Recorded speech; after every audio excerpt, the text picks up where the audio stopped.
Hello everyone, and welcome to Session 3 of the Global Black Feminist Reading Circle. My name is Randie Henderson, and I am one of the Black Feminist Reading Circle members of this online group. This session runs from January 20th until June 2nd and includes 2 week-long breaks. Our democratically selected reading material is Harriet A. Washington's book, Medical Apartheid, The Dark History of Medical Experimentation on Black Americans from Colonial Times to the Present. Our book group meets each Tuesday evening from 6:30 to 8 on the Google Hangouts on Air platform. You may find the Global Black Feminist Reader Circle on Google+, YouTube, and Facebook, and always feel free to join us in reading our story together.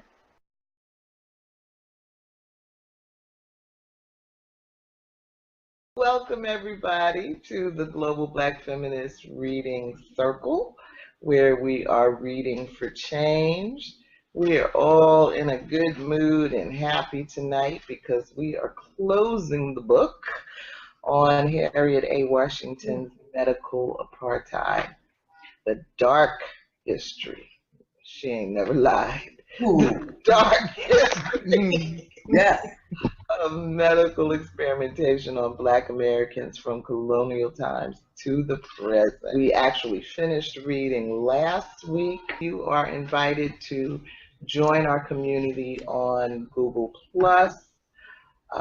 or follow our Facebook page, or look up the hundreds of videos that are archived on YouTube under the name the Global Black Feminist Reading Circle. And my name is Michelle Odom. I'm one of the co-hosts of the group, along with Randie Henderson, who will join us shortly. And I'm located in Brooklyn, New York.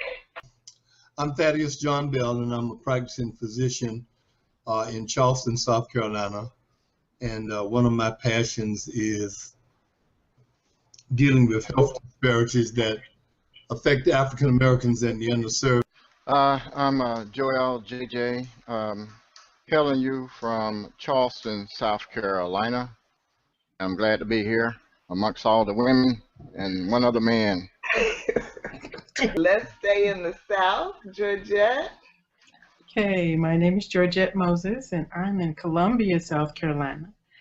And I'm happy to see everyone here, and I'm ready to decompress. All right. And the extreme north, Vanita. Good evening. My name is Vanita Walker, and I'm joining you from Cromwell, Connecticut, which is the extreme north of Connecticut, right before you hit Massachusetts. Welcome. And finally, Kim. Hi, everybody. I'm Kim Brandon, and I'm also in New York City, and looking forward to this conversation. Thank you. Hi, my name is Randie. I'm watching from Atlanta, and I'm happy to see everyone.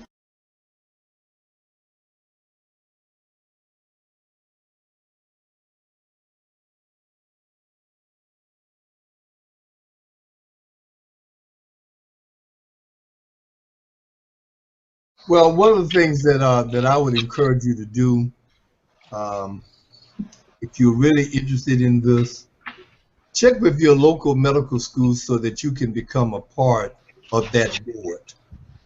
Because I can tell you all of this stuff, but when you become part of that board, and I think that you will be impressed. I think that you will be impressed with the information that the board requires. See, the researchers have to come in, and the researchers have to tell the board that's made up of laymen as well as medical science people. They have to tell what that research is going to be about. Everybody has a vote. So your vote counts just as much as my vote. All right. So before they can, and they have to go through, it has to go through about 3 or 4 different levels. So, I definitely would encourage you to become more educated on that, to find out what's happening today as it relates to clinical trials. And based on it's good that you know this history so that we won't have to repeat it. But what I want you to do is don't let the history get in the way of what's going on today. That's what I want you to do. And so in order to do that, educate yourself, go online at one of these medical schools and find out how do you become a part of that board to review these clinical trials that patients go on. By the way, I want to remind you that I had the opportunity to be a clinical trial researcher. I didn't want to do it because it really does take a lot of time because the guidelines are so strict, and if you deviate from the guidelines in any way, shape, form, or fashion, you mess up the trial.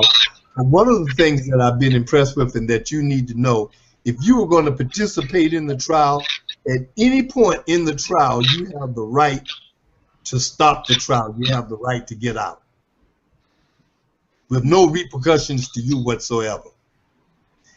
Okay? And if at any point in the trial you have any questions, you have the right, and they encourage you to get an explanation as to what's going on.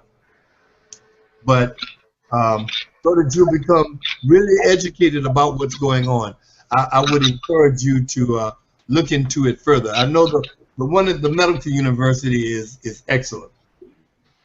It really is.